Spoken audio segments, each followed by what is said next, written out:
उस समय की यादें तो कैसी है कि हमारे रोंगटे खड़े हो जाते हैं। तो एक कैसा था, चारों तरफ टायर डल रहे थे सरदारों के गले में, और हमारी आटे दाल चावल की दुकान थी। सारा कुछ लूट गया था। हम 5 भाई 2 बहनें ऑन रोड पे आ गए थे।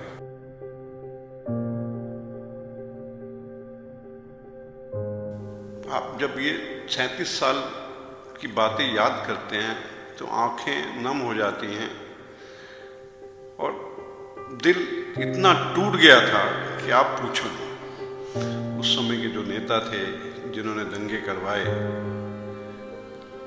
क्या कहें उनके बारे में। वो आज भी आज़ाद घूम रहे हैं।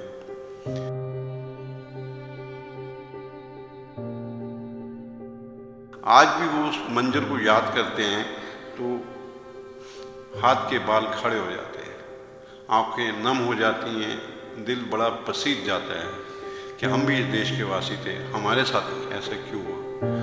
इंदिरा को हमने नहीं मारा था।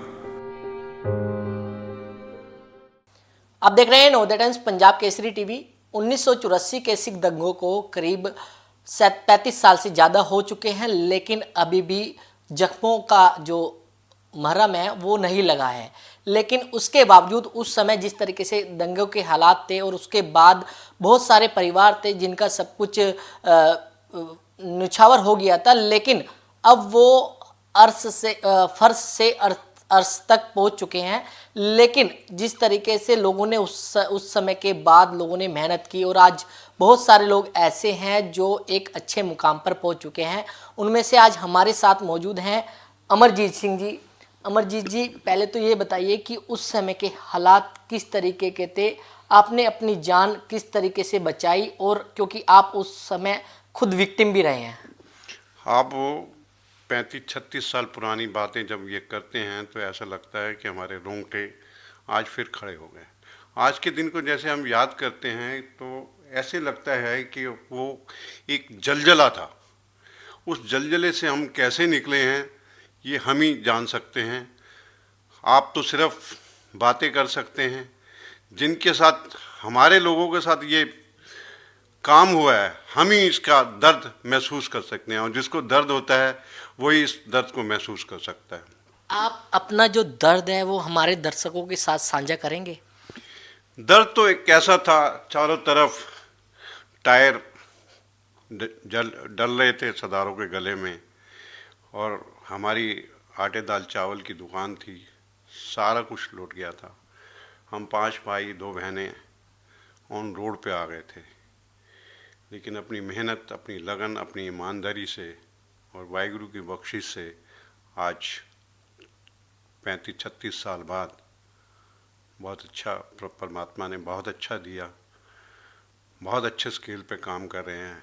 कपड़े का शोरूम है करोल बाग में, साहिल फैशन बाज़ार के नाम से। अच्छी कलेक्शन है। कुल मिलाकर ये कहेंगे कि वाहिगुरु की बख्शिश है। वो तो आपका आपने मेहनत की, इसके बाद आप खड़े हुए।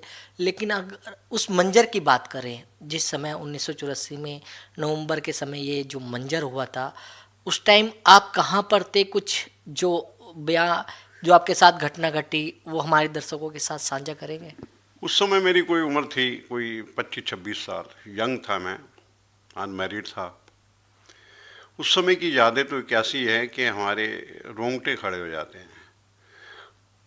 आज 35-36 साल के बाद आपने ये सवाल किया, ऐसा लगता है कि उसका शब्दों में बयान नहीं किया जा सकता। जो हमारे पे बीती, कैसे बीती पूछो नहीं। एक टाइम तो ऐसा भी आ गया था, घर में खाने के लिए रोटी नहीं थी। लेकिन गुरु महाराज की बख्शिश है, सिख कौम एक ऐसी कौम है जो अपनी मेहनत, अपनी लगन से फिर उस मुकाम पे पहुंच गई। कहाँ रहते थे उस समय 84 के दंगों के आसपास? जब दंगे हुए तो आप कहाँ रहते थे?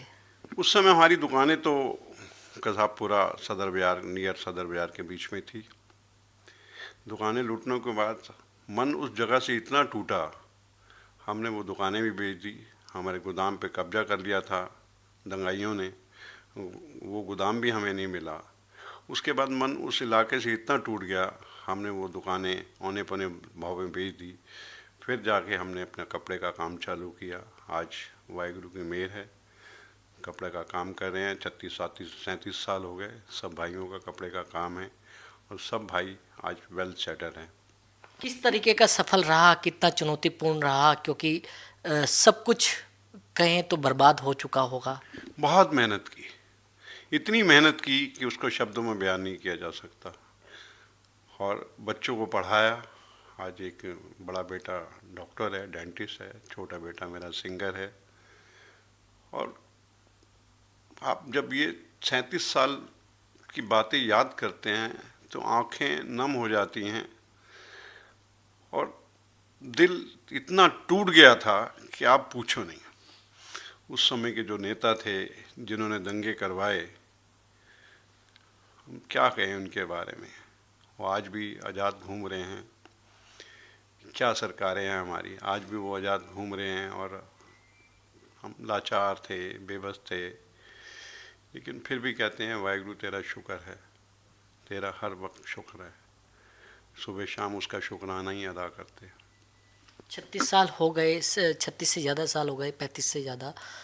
चुनौती भी आई होंगी बहुत सारी। बहुत चुनौती भरे रहे, पूरा संघर्ष करते रहे, बार बार गिरते रहे, बार बार उठते रहे। लोग ताने भी मारते रहे, सिख कौम है, ये गद्दार कौम है, इन्होंने हमारी माँ को मारा है, इन्होंने ये किया है, इन्होंने वो किया है। लेकिन हिम्मत नहीं आ रही। गिरते थे फिर उठते थे, गिरते थे फिर उठते थे।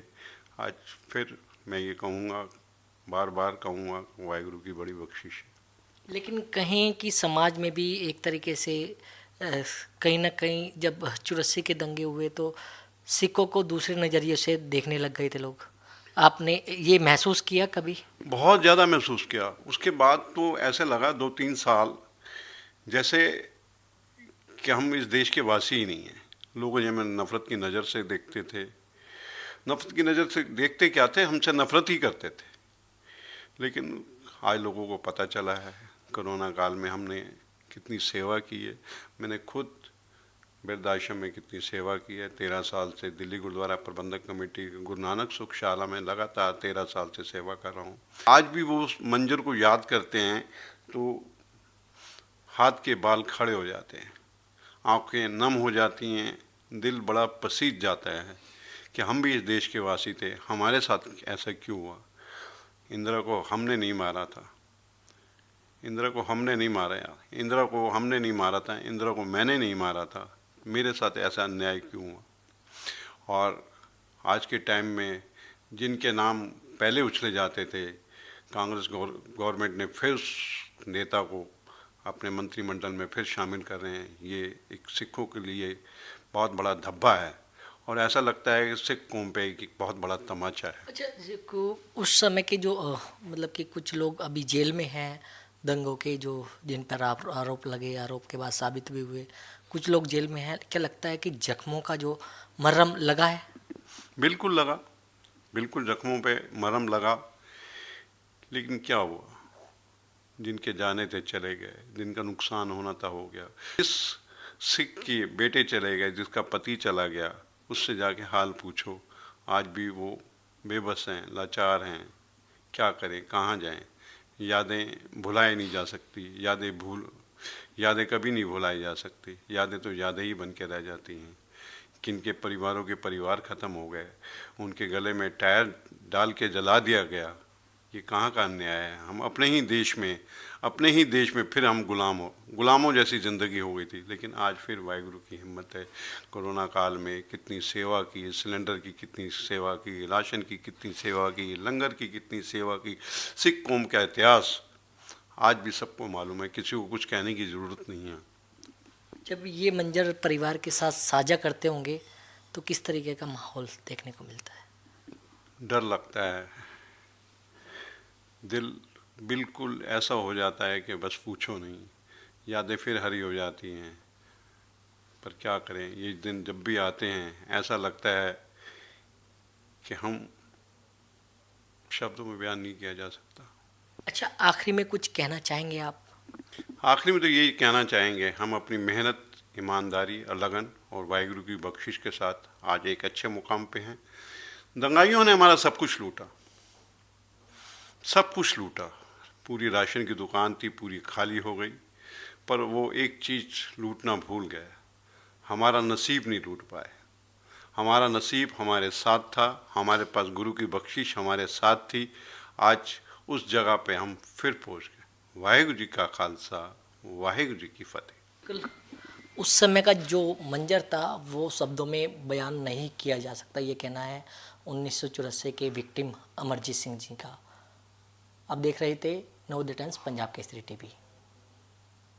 हमसे जुड़े रहने के लिए हमारे YouTube चैनल को सब्सक्राइब करें और नई वीडियो की नोटिफिकेशन के लिए बेल आइकॉन को दबाएं। अगर आप ये वीडियो Facebook पर देख रहे हैं तो लाइक जरूर करें और ज्यादा से ज्यादा शेयर करें। धन्यवाद।